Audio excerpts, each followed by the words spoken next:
Shalom, un saludo especial para todos nuestros hermanos que nos están viendo a través de YouTube, ¿verdad? Entonces estamos hoy transmitiendo uno de los temas que tengo preparados para estas próximas semanas relativas a este tema central, restaurando la fe de Abraham. Entonces vamos a estar tratando ese tema en 4 sesiones, o sea, 4 lecciones distintas, ¿verdad? Pero de la misma temática, restaurando la fe de Abraham. Así que voy a compartir ahora el documento para que vean en la pantalla cómo vamos a estar, o sea, todos los pasajes bíblicos que vamos a estar analizando poco a poco para desarrollar este tema, restaurando la fe de Abraham. Esta es una serie dentro de la serie general que hemos titulado Lecciones del Tanaj. ¿Ok? O sea que todos los temas que yo estaré presentando de ahora en adelante estarán bajo el título general Lecciones del Tanaj. Dentro de ese título general, pues habrá otros títulos, como en este caso, esta serie de 4 estudios relativos a restaurar la fe de Abraham. Y aquí tenemos una introducción que dice, el estudio consecuente de las Sagradas Escrituras de Israel eleva el alma y el intelecto. Debería hacerse una costumbre estudiar cada día una porción de las Escrituras. Estas lecciones están diseñadas con el propósito de ayudar al estudiante a desarrollar ese hábito y a la vez fomentar el estudio en grupo, como estamos haciendo hoy. Esta serie de lecciones debe estudiarse con las Sagradas Escrituras en la mano, buscando cada pasaje y leyendo cada nota. Pero hoy les facilitamos eso poniendo los pasajes en la pantalla. Luego se discute el tema en la clase o en la congregación donde se presente el estudio. Recomendamos para estos estudios la versión israelita nazarena, que tiene los nombres sagrados y sus títulos hebreos corregidos según los originales hebraicos, y además corrige muchos errores de traducción de otras versiones. Esta versión se puede conseguir escribiendo a euclid.aol.com. Y aquí tenemos el índice de los 4 temas que van a estar incluidos en esta serie Restaurando la Fe de Abraham. El primero es el de hoy, la dispersión del pueblo de Israel. El siguiente será la restauración del pueblo elegido. El tercero, en los pasos de Abraham y del Mashiach. Y el cuarto, la obra final de restauración. Yo diría que el cuarto tema es quizás el más importante. Así que les invito a acompañarme en todos estos temas, en todos estos estudios relativos al tema de la restauración de la fe de Abraham. Entonces, pues, ya damos comienzo con la introducción, o sea, el título y la introducción de la primera lección. Ustedes saben que Israel fue por muchos años un pueblo próspero y gracias a las bendiciones de Yahweh sobre su pueblo escogido, fue un pueblo próspero por mucho tiempo. Con el tiempo, esa situación cambió para mal debido a la desobediencia de este pueblo de Israel por falta de fe. En esta lección podremos apreciar mejor las causas y los resultados de este cambio para mal, que resultó en desgracias para el pueblo y finalmente la dispersión por todas las naciones. Y en este pequeño mapa que tengo acá en la pantalla a la izquierda, ¿ve? Una ilustración de las 2 dispersiones que sufrió el pueblo de Israel general. Hubo algo más después, una tercera dispersión, pero fue solamente de Judá. Ahora, de Israel en total hubo 2 dispersiones. Aquí tenemos ilustrado en este pequeño mapa, Israel era el reino del norte. O sea, el reino del norte compuesto de las 10 tribus, ¿verdad? Se llamaba el reino de Israel. Eso fue después de la división, después del reinado de Salomón, ya ustedes saben la historia, después de que reinó Roboam, un hijo de Salomón, y como fue perverso ese rey, pues sufrió una división, el reino de Israel, que hasta entonces era unido, un solo reino.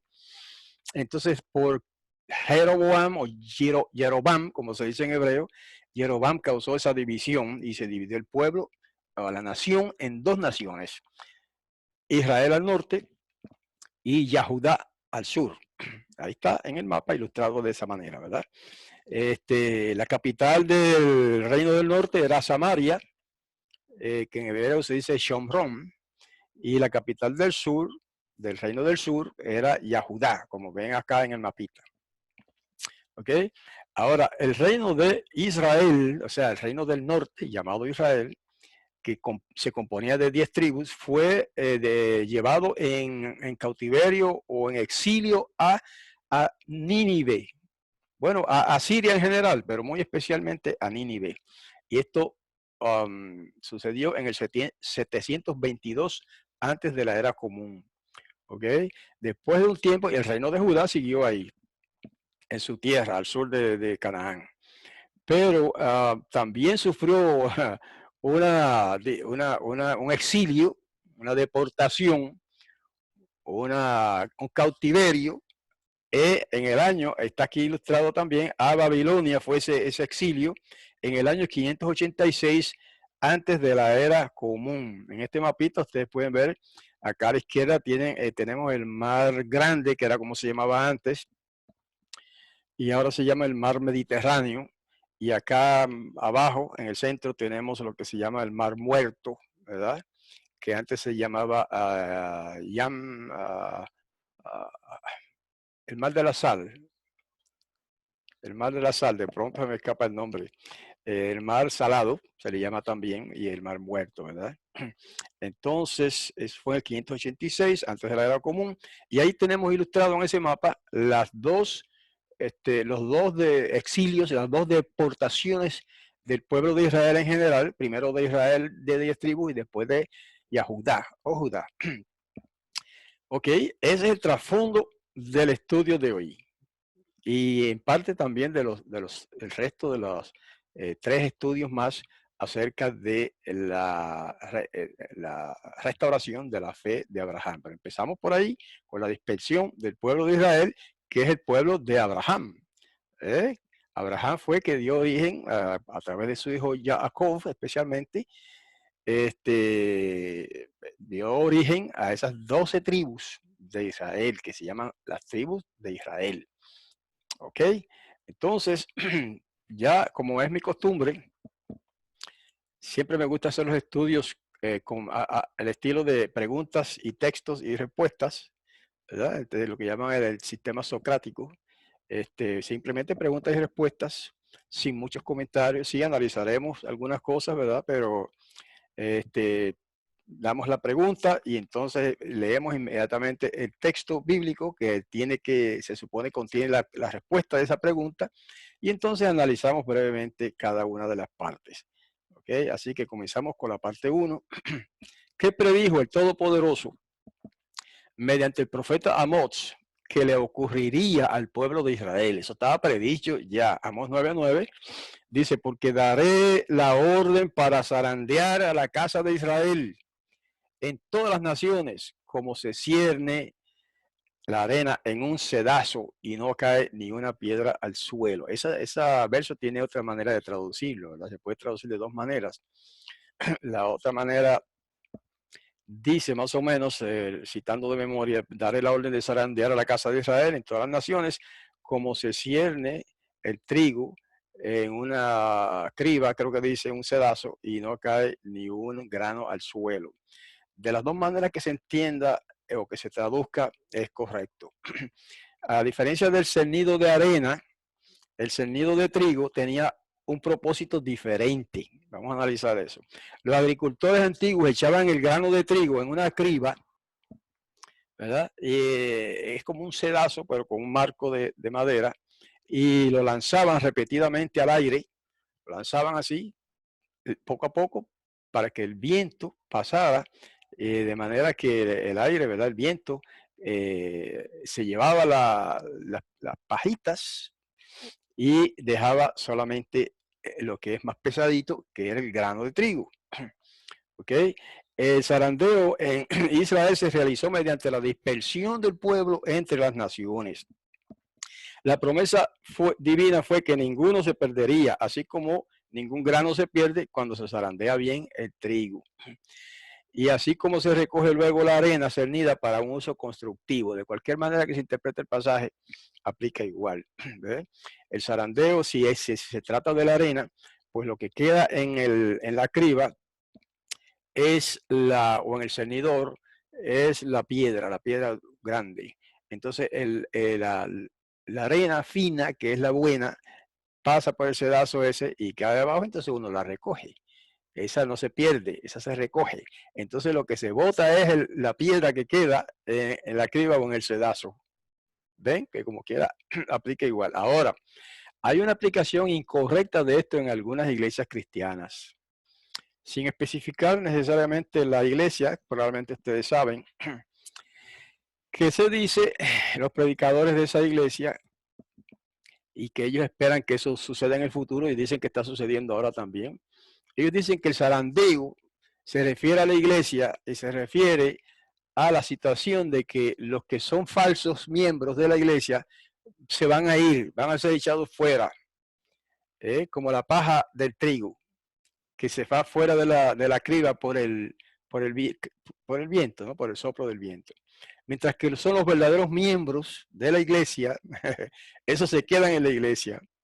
Por eso cuando muchas personas desilusionadas de las enseñanzas de esa iglesia y conscientes de los errores de esa iglesia, doctrinalmente hablando, y de otras maneras, entonces tienen miedo de salir de ahí. Muchos han salido, pero muchos quisieran salir, pero no se atreven, porque les han enseñado que los que se vayan de esa iglesia se pierden, y los que se queden ahí son los que se salvan. A pesar de los errores y todo lo malo que hay en esa iglesia, hay que quedarse ahí. Hermanos, esta profecía no tiene nada que ver con la iglesia, con ninguna iglesia. Esta profecía se dio para Israel, la nación de Israel. Mira a ver si no lo dice ahí, acabamos de leerlo, Amós 9:9. Porque daré la orden para zarandear la casa de Israel. No es la iglesia, no es ninguna iglesia, llámese como se llame, la casa de Israel.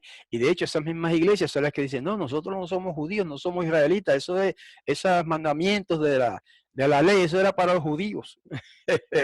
Entonces esos mismos que reclaman, algunos, no todos, eso que acabo de decir, entonces después reclaman que sí, que en ellos se cumplen las profecías de los profetas. No me diga. ¿Ves? Ahora, claramente, dice ahí, esa profecía se limita a la casa de Israel.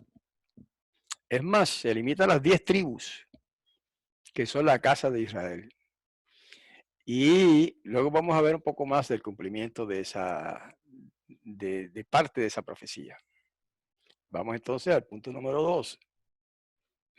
Sería destruido del todo Yahudá, porque lo mismo que le pasó a las 10 tribus, el reino de Israel le pasó a Yahudá también, tiempo después, ¿verdad?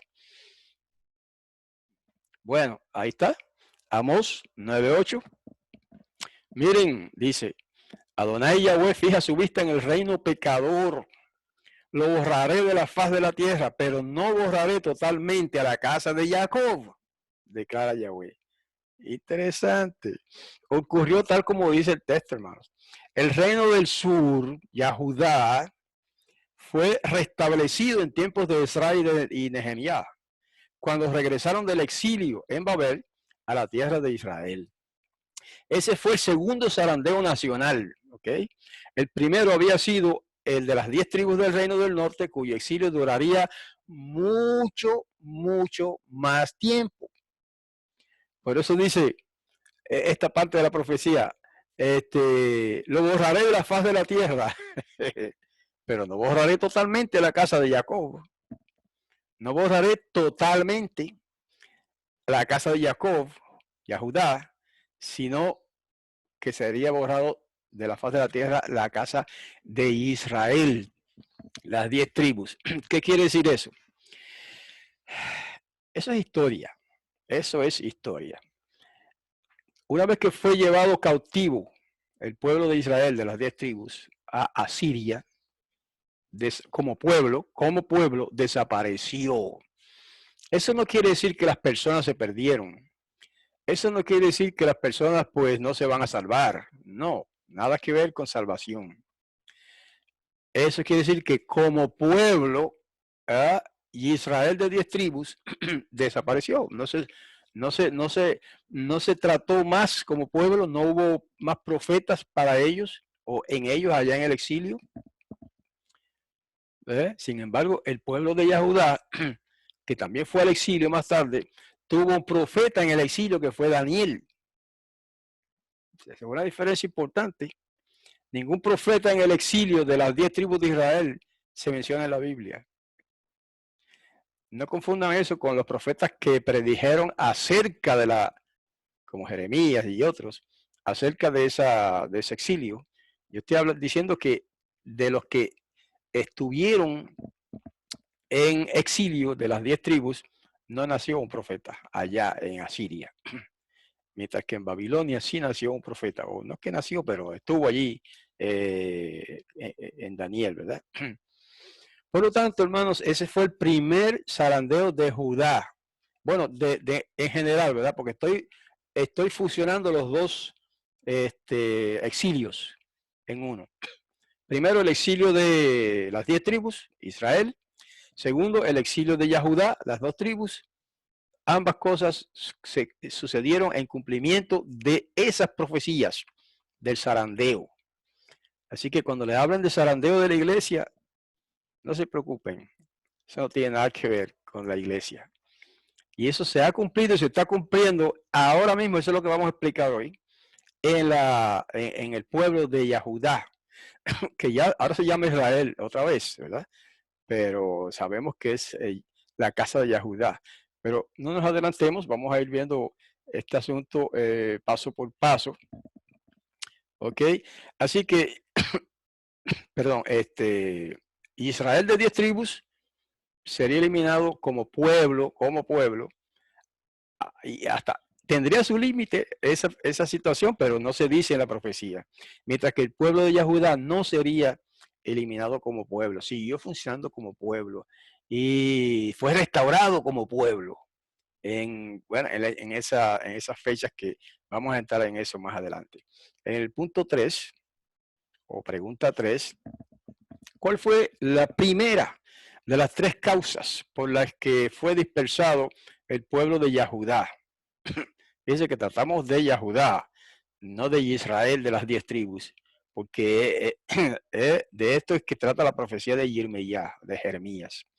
Así me ha dicho, Yirmeyá 17, 19 al 23, dice, así me ha dicho Yahweh, ve y ponte a la puerta del pueblo, por la cual entran y salen los reyes de Yahudá. Es la puerta que llama la puerta del rey y también se llama ahora la puerta del Mashiach. Y en todas las puertas de Jerusalén. Y diles, oigan la palabra de Yahweh, oh reyes de Yahudá, y todo Yahudá, y todos los habitantes de Jerusalén que entran por estas puertas. Así ha dicho Yahweh, guárdense por amor a ustedes mismos de estar trayendo cargas en el día del Shabbat para introducirlas por las puertas de Jerusalén. Tampoco saquen carga de sus casas en el día del Shabbat, ni hagan obra alguna. Más bien santifiquen el día de Shabbat, como mandé a sus padres. Pero ellos no escucharon, ni inclinaron su oído. Se hicieron testarudos y no hicieron caso, ni aceptaron disciplina. Hermanos, ¿qué clase de profecía del profeta Yirmeyahu o Jeremías, como se dice en griego? Okay, ahí está. La violación del Shabbat. Llegó el tiempo en que se hizo general, ¿verdad?, en ese pueblo, en Yahudá, sin ningún respeto por el día sagrado. Esta fue una de las causas que llevaron al pueblo a que fuera dispersado entre las naciones. ¿Se dan cuenta, hermanos, si la observancia del Shabbat es importante? El pueblo de Israel de 10 tribus fue llevado en exilio prácticamente por las mismas razones, aunque no se mencionan tan específicamente como en el caso de Yahudá, que sí se dice claramente cuáles fueron las razones, que es lo que estamos analizando en este momento. Primera razón para el exilio, la violación del Shabbat. ¿Ok? Vamos a ver algo más sobre eso. ¿Cuál fue la segunda causa de la dispersión? Irmeyá 18, 13 al 17. Ciertamente, así ha dicho Yahweh, pregunten entre las naciones, ¿quién ha oído cosa semejante? Una cosa horrible ha hecho la doncella Israel. ¿Olvida uno la nieve del Lebanón, de los peñascos montañosos? ¿Abandona uno las aguas frías que fluyen de lejos? Sin embargo, mi pueblo se ha olvidado de mí. Se le sacrifican a un engaño. Los hacen tropezar en sus caminos, en las sendas antiguas, para andar por senderos, por un camino no preparado. Así su tierra se convierte en una desolación, en una chifleta perpetua. Todo el que pase por ella quedará horrorizado y meneará la cabeza. Como el viento del oriente, los esparciré del enemigo. Les veré las espaldas y no la cara en el día de su desastre. Eso quiere decir que los verá partir, salir de la tierra, de su tierra. Y hermanos, sabemos que el pueblo de Yahudá, el pueblo judío, que eso de judío es un nombre moderno, ¿verdad? Antes era el pueblo de Yahudá. Se corrompió con la idolatría, al punto de que se olvidó de Yahweh por seguir el sistema falso de la adoración de imágenes y de otras deidades paganas. La idolatría rebaja. ¿Por qué se prohíbe la idolatría? Porque la idolatría rebaja al ser humano al nivel de los objetos inanimados que adora. ¿Ok? Por eso se prohíbe en la Torah. La idolatría rebaja al ser humano y lo pone al nivel del objeto que adora. Si usted adora una imagen de yeso, pues usted se pone usted mismo al nivel del yeso. Si adora una imagen o reverencia una imagen de madera, usted se pone al nivel de la madera. Si usted adora una imagen de piedra, estoy mencionando los elementos que se han usado generalmente para hacer imágenes. Usted se pone al nivel de la piedra, etcétera. Por eso, y entre otras cosas, se prohíbe la adoración de imágenes. Aparte de que las imágenes no tienen ningún valor, ningún poder. Las imágenes no son deidades. Por más que la gente los llame Dios o Señor o como le llamen, no tienen poder ninguno. No pueden caminar, no oyen, no hablan, no ven. Entonces, es insensato rendirle culto a las imágenes. Es insensato, es irracional rendirle culto a las imágenes, como se llaman las imágenes, no importa el nombre. Todas son incorrectas. En todos casos es incorrecto reverenciar o a veces como incluso algunos hacen hasta besar las imágenes en señal de pleitesía y en señal de adoración. Totalmente irracional. Y todo eso lo hacía Yahudá en aquellos tiempos. No se crea que eso es costumbre moderna acá de ciertos sectores de la cristiandad que se ponen a reverenciar las imágenes. Eso no es nuevo. Eso lo hacía Yahudá también, los judíos de aquel tiempo, ¿verdad? Ya no hacen eso. Estamos hablando de los tiempos antiguos. ¿Ok? Y eso fue una de las causas del cautiverio. Vamos al punto número 5. ¿Cuál fue la tercera causa de la dispersión? Aquí está. En Yirmeyá, o sea, Jeremías, eso de Jeremías es griego. En hebreo se dice Yirmeyá o Yirmeyahu. 23, capítulo 23, versos 13 y 27, dice,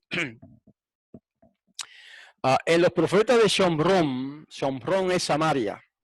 Samaria es también la forma griega de ese nombre.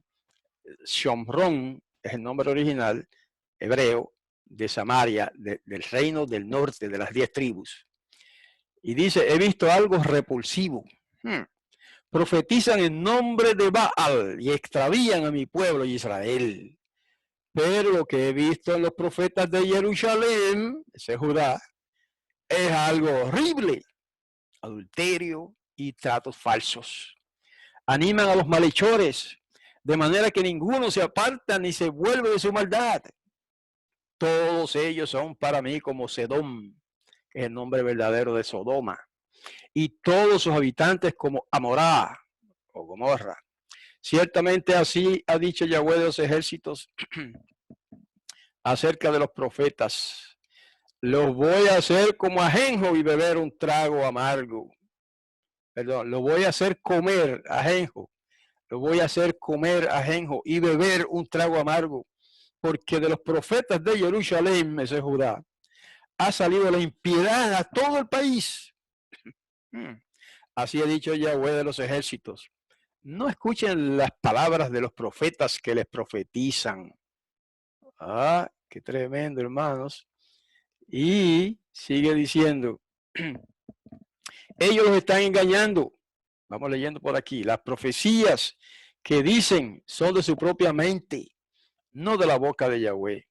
Les declaran a los que me desprecian, oh, todo les irá bien, todo les irá bien. Y a todo el que sigue su voluntarioso corazón, le dicen, ningún mal le sobrevendrá. No hay problema. Hermano, ¿qué les parece esa descripción profética del profeta?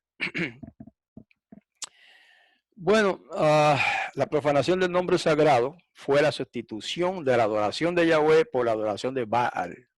Todo el mundo dice Baal, ¿verdad? Y está bien, Baal. Pero en hebreo se dice Baal, el acento va a la primera A. ¿Y qué significa Baal? Baal significa el Señor, el Señor. Eso es lo que significa Baal o Baal.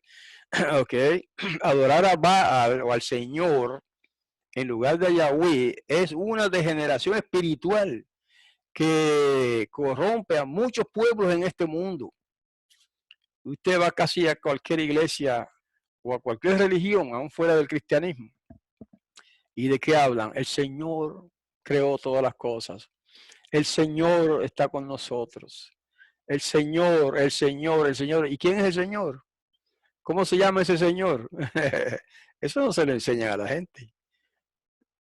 Y si dicen nada más que el Señor, eso es lo mismo que decir Baal o Baal. Eso es lo que significa la palabra Baal, el Señor.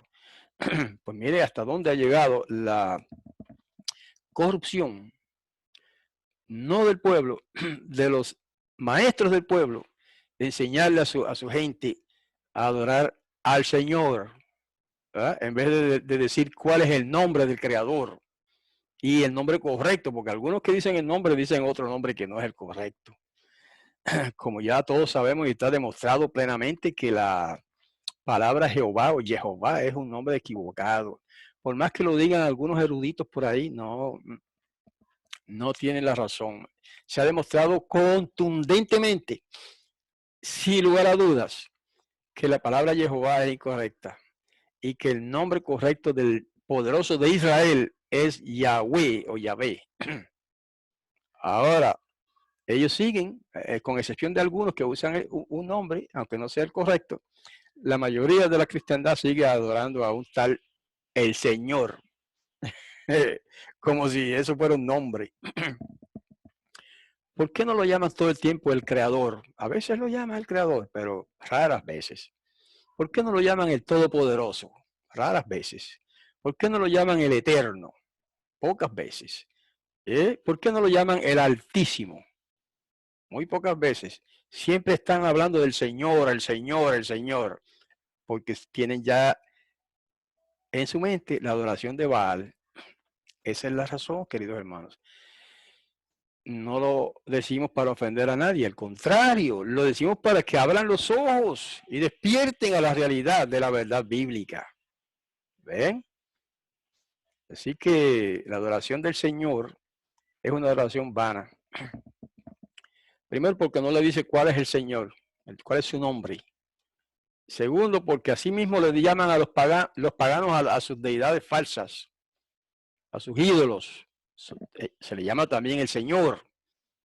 Entonces, para identificar al verdadero creador y Padre nuestro, hay que identificarlo con un nombre. Y no es el nombre que a mí se me antoje o que a usted se le antoje decirle. Es el nombre que él dijo que es su nombre. Éxodo 3, 14 y 15, ahí está. Entre otros pasajes. Y él dijo, Yahweh, este es mi nombre y por él seré recordado en todas las generaciones. Sencillo, hermanos, es sencillo. Solamente hay que ir a la Torá, lo que llaman el Pentateuco, los cristianos, ¿verdad? Bueno, vamos al siguiente punto. Punto 6 o pregunta 6. ¿En qué se predijo que se convertiría Yahudá entre las naciones? Primera de Reyes 9, 6 y 7 dice, pero si ustedes y sus descendientes se apartan de mí y no guardan los mandamientos y las leyes que he puesto delante de ustedes y se van y sirven a otros Elohim, a otros poderosos y los adoran, entonces eliminaré a Israel del suelo que les he dado. Rechazaré la casa que he consagrado para mi nombre, ese es el templo de Jerusalén. Y Israel se convertirá en refrán y en insulto entre todos los pueblos. Ahí está. Hermanos, al apartarse de la adoración verdadera de Yahweh, el pueblo yahudita, Judá, se convirtió en la burla de las naciones. Y ustedes saben de eso. Hasta el día de hoy, mucha gente de las naciones se burla del pueblo judío. Hasta la palabra judío ha venido a ser como casi como una mala palabra para mucha gente. Y con bromas y bromas de mal gusto, obviamente, e insultos, cosas características del antisemitismo o más correctamente de la judiofobia.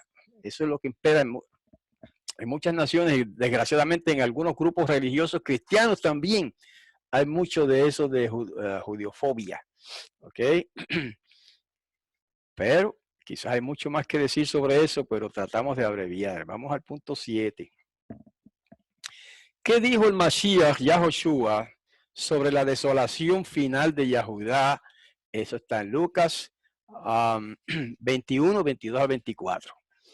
Dice así, porque estos son días de venganza para que se cumplan todas las cosas que están escritas.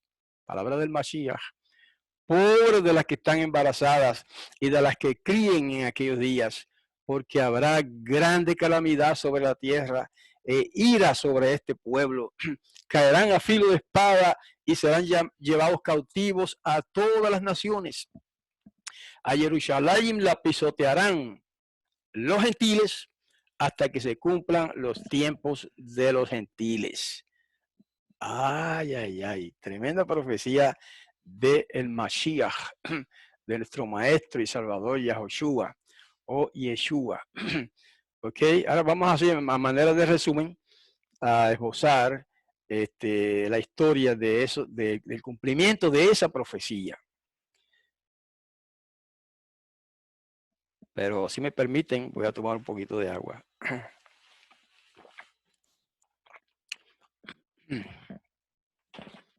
La primera, aquí está, lo tenemos embosquejado aquí en la pantalla. La primera desolación de la tierra de Canaán, de Israel, fue en el 606 y terminó en el 536, antes de la era común. O sea que el pueblo de Judá, Yahudá, estuvo cautivo en Babel, en Babilonia, 70 años, 70 años.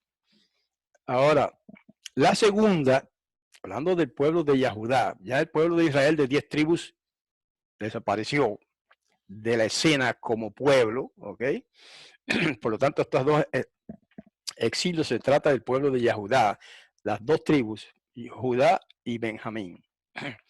La segunda desolación ocurrió o se inició en el año 70 de la era común, o sea, en el siglo I, estando ahí los apóstoles, por lo menos, ¿verdad? Que estaban ahí escribiendo a las congregaciones y dirigiendo las congregaciones. En el año 70 se destruyó el templo, los romanos vinieron, arrasaron con Jerusalén, etcétera, etcétera, y expatriaron al pueblo judío.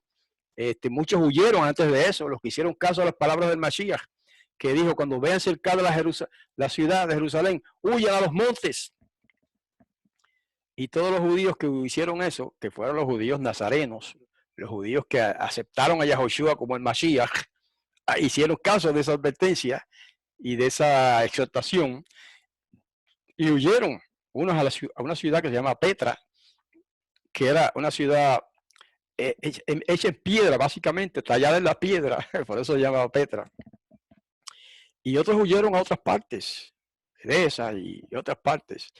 Y esa segunda exilio, ese segundo exilio del pueblo judío terminó en el 1948, hermanos. En mayo de 1948, de la era común, de esta era que estamos viviendo. Cuando se dice era común, quiere decir desde el nacimiento del Mesías para acá, esa es la era común. Y duró entonces 1878 años. En mayo de 1948, de la era común, se inició la restauración nacional de ese pueblo, ¿verdad? Con estos eventos que esbozamos aquí. Punto 1, se quitó Palestina del dominio árabe y se le dio a Israel. O sea que poco después de ese exilio del pueblo judío que habitaba la tierra de Israel, los árabes se apropiaron de esa ciudad, pero de esa tierra, de toda esa región que en aquel tiempo llamaron Palestina. Por eso a algunos árabes se les llama palestinos, porque viene ese nombre de ese tiempo y ese nombre se lo pusieron los romanos a esa tierra, Palestina. Entonces, los árabes se apropiaron de esa tierra por muchos años. Y el segundo punto, Israel fue restaurada como nación política en ese año, en 1948. ¿Ok? El Todopoderoso utilizó a Inglaterra y, digamos, otros países también, ¿verdad? Pero principalmente Inglaterra, que era la que tenía el control de ese territorio, para que le devolvieran a los judíos el control de ese territorio. Eso sucedió en el 1948. Y el punto 3, las naciones ayudaron a restaurar a Israel. Esto es historia, hermanos. Estamos hablando de historia. Estados Unidos, Inglaterra y otras naciones de Europa y otras naciones del mundo ayudaron de diferentes maneras a la restauración del pueblo judío como una nación que se llama ahora Medinat Israel. Ese es el nombre oficial que tiene esa nación que se ubica ahora allí en la tierra de Israel. Aquí a mis espaldas tengo un paisaje, ¿verdad? Un fondo digital de la Torre de David, así se llama, es un monumento histórico ahora. La Torre de David en conmemoración pues de aquel gran rey David y guerrero de Israel que defendía a su pueblo, ¿verdad? En la guerra, etcétera. Ahora, muchas naciones cooperaron para que esto fuera una realidad. Y hubo entonces un retorno en masa, un retorno a la tierra de Israel de judíos y quizá algunos israelitas también de otras tribus, pero que no se identifican claramente, se le llama ahora judíos, a ese pueblo que retorna en el 1948 y en un nuevo éxodo, pero un éxodo en reversa, ¿verdad? El primer éxodo fue cuando salieron de la tierra de Israel. Bueno, el primer éxodo en general fue de Babilonia, ¿verdad? De Egipto, perdón, de Egipto. Pero estoy hablando ahora de cuando estaban en la tierra de Israel, ¿ok? Ya en aquellos años de los tiempos de los profetas, que salieron de la tierra de Israel. Eso es un éxodo también, aunque no se le ha llamado así en la historia. Fue un éxodo, salieron de la tierra de Israel hacia Asiria en primer lugar y hacia Babilonia en segundo lugar. Entonces ahora, por eso digo que ahora se da un éxodo, pero en reversa. Ahora están saliendo de todas las naciones a donde fueron esparcidos y están regresando a la tierra de Israel. Un éxodo en reversa. Ahora vienen, o han venido, ya están ahí, restaurados en su tierra, no en la tierra de Palestina. Ese nombre se lo pusieron los romanos. Esa tierra siempre se llamó tierra de Israel, muchísimos años antes de existencia del pueblo así llamado palestino, ¿verdad? Del pueblo árabe incluso. Así que, hermanos, eso es más, así a grandes rasgos, la historia del exilio en primer lugar, o sea, el cautiverio, la deportación del pueblo de Judá hacia otras naciones, especialmente Babilonia, y muchos años después,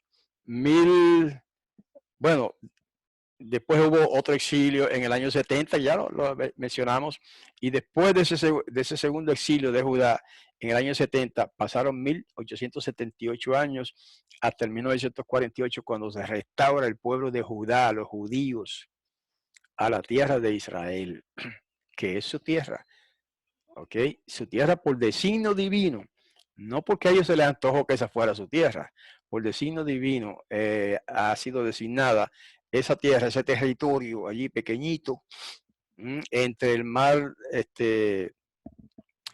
grande, que ahora se llama el mar Mediterráneo, y el río Jardín o Jordán, ese territorio pequeñito, comparado con las naciones árabes que tienen territorios inmensos, inmensamente mayores, más amplios que la tierra de Israel, y todavía le quieren quitar el terroncito ese de tierra que tiene Israel en esa parte del mundo, ¿verdad? Que un profeta lo llamó el ombligo de la tierra. Bueno, hay muchísimo más que pudiera decirse, queridos hermanos, de este punto, ¿verdad? Y de toda esta historia de los exilios de Israel y de los regresos de Israel a su tierra. Ahora, lo que falta, pero comenzó ya, es la restauración de las 10 tribus de Israel, de las 10 tribus del reino del norte, que se llamaba el reino de Israel, propiamente, que fueron dispersados a Siria, en primer lugar, y después a otras naciones. También muchos de esos han comenzado a regresar a la tierra de Israel en el 1948. Pero también empezaron a ser, digamos, identificados. Los de las 10 tribus empezaron a ser identificados en el siglo I con la venida del Mashiach. ¿Ok? Cuando en el siglo I surge el Mashiach, el Mesías Yahoshua o Yeshua, y hizo sus discípulos entre los pueblos de Israel, entre el pueblo de Judá, mejor dicho, y poco después se le dio entrada a los gentiles, entre comillas, porque esos gentiles en su mayoría eran israelitas dispersados en las naciones, que habían perdido su identidad como pueblo y ahora se consideraban gentiles. Esos fueron los primeros discípulos del Mashiach, que fueron aceptados al pueblo de Israel como injertados, ¿verdad? Como explica Shaul, Pablo, en 1 Corintios 11, injertados al tronco de Israel nuevamente, pero a través del Mashiach. Eso quiere decir que es un injerto, no sé cómo llamarlo en términos agrícolas, un injerto como quien dice virtual, por decirlo de alguna manera, ¿verdad? Porque el injerto físico y total de las 10 tribus al tronco de Israel está en el futuro todavía. Pero, ya el pueblo de Israel existe. Las 10 tribus de Israel existen, hermanos, y han estado siendo recogidas de las naciones. Ya eso es otro estudio más abarcador y más profundo, pero las 10 tribus ya están siendo recogidas de todas las naciones, pero no llevadas a la tierra de Israel todavía. Algunos se han querido adelantar y se han ido para allá, pero entonces se convierten en judíos y ya pierden su identidad de Israel, de 10 tribus, y se convierten en judíos. Bueno, pero esa unión de las dos varas que menciona el profeta Yehezquiel o Ezequiel, de la vara de Israel y la vara de Judá, que se unirán en las manos de Yahweh para ser un solo pueblo, eso está en el futuro todavía. Pero ya está como quien dice comenzando el asunto, ¿ok? Así que les invito, queridos hermanos, a que pues continúen acompañándome en estos estudios que hemos titulado en esta serie La restauración de la fe de Abraham. Este es el primer estudio, faltan 3, así que próximamente, ¿verdad? En los próximos, ya en enero, estaremos continuando esta serie de estudios de restauración o restaurando la fe de Abraham. Y pues se abundará un poco más en algunos de estos detalles que hemos mencionado hoy, pero también hablaremos de otros aspectos, otras fases del tema en cuanto a restaurar la fe de Abraham. ¿Ok? Así que con esto, pues, doy por terminado digamos, el estudio formal preparado especialmente o grabado especialmente para los hermanos en digamos, en la asamblea de YouTube, que son muchos más. Los hermanos que tenemos en la asamblea de YouTube ya pasaron de 20.500 y son muchos más entonces que los que se reúnen aquí literalmente, ¿verdad? Aunque sea virtualmente, como quiera, en Zoom, en esta plataforma que se llama Zoom. Y por eso pues grabamos estos estudios para nuestros queridos hermanos de la otra plataforma, ¿no? De YouTube. Y ahora pues concluimos esa parte de la grabación, pero la discusión del tema continúa. Por eso es que invitamos a los queridos hermanos de YouTube, que nos ven en YouTube, que se alleguen acá a Zoom y escriben y los incluimos en la lista. Y si pueden, ¿verdad? Venir todos los viernes en la noche para algunos temas y los Shabbat de mañana para otros temas, dependiendo de los temas que sean, pues van a estar entonces integrándose a esa gran asamblea de Yahweh Internacional, que incluye gente de todas las naciones. Y si ustedes vienen a la presentación física, en vivo, en directo, como se dice, ¿verdad? Pues tienen la oportunidad no solamente de escuchar el tema, sino de participar del tema también. Y siempre lo hacen los hermanos que vienen acá y nos acompañan.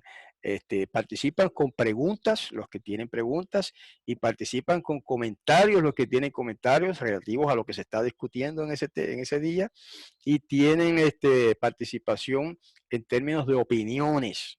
A veces surge un tema y dice, bueno, pero esto se puede ver de otra manera. Anoche pasó. Y yo digo, bueno, yo lo veo de esta manera. Y otro dice, pues yo veo ese punto de esta otra manera. Y da su explicación. Y tiene libertad aquí de dar sus opiniones respecto a varias maneras que hay a veces de ver un tema o un aspecto de un tema o un punto particular. Eso es importante, hermanos. Y aquí hay libertad para eso. Siempre evitamos el debate, eso sí, eso ya está establecido como regla. Usted presenta su opinión y yo presento la mía y ahí quedó. No vamos a debatir sobre eso. Eso es lo lindo, hermano, y lo interesante de esta dinámica en la que se desarrollan los estudios en la Asamblea de Yahweh Internacional. Aquí no se dogmatiza. Ahora, si yo le digo, bueno, yo lo veo tal punto, así de esta manera, me parece que eso es lo que dice la Biblia, y otro dice, bueno, está bien, puede ser, pero también se puede ver de esta otra manera y expresa su opinión. Hermano, eso es lindo. Yo quisiera que todos participaran de esa dinámica aquí. Me refiero a todos los que nos escuchan en YouTube. Obviamente no podrían ser todos, porque aquí en esta plataforma de Zoom solamente caben 100 personas. ¿Eh? Y a menudo, mira, ahora mismo dice ahí 99, 98, a veces llega a 100, pero de 100 no puede pasar. Si después que llegue a 100 tratan de entrar 10 personas más, no pueden entrar. Por eso es que estoy invitando a los hermanos que nos escuchan en YouTube a que participen en los estudios los estudios que damos en vivo, en directo, viernes en la noche y Shabbat por la mañana, y también los martes. El pastor Carlos Rodríguez tiene su escuela también ahí, su clase, todos los martes, y es, creo que igual, o si no es igual, es parecido. Bueno, pues hermanos, entonces ahora voy a cerrar la grabación. Vamos a continuar un poquito más, porque nos quedan algunos minutos de tiempo hasta las 12 del día. Y podemos discutir algún punto que los hermanos quieran discutir brevemente, pero para efecto de los hermanos que nos están viendo y escuchando en YouTube, entonces nos despedimos, queridos hermanos, hasta la próxima. Shalom.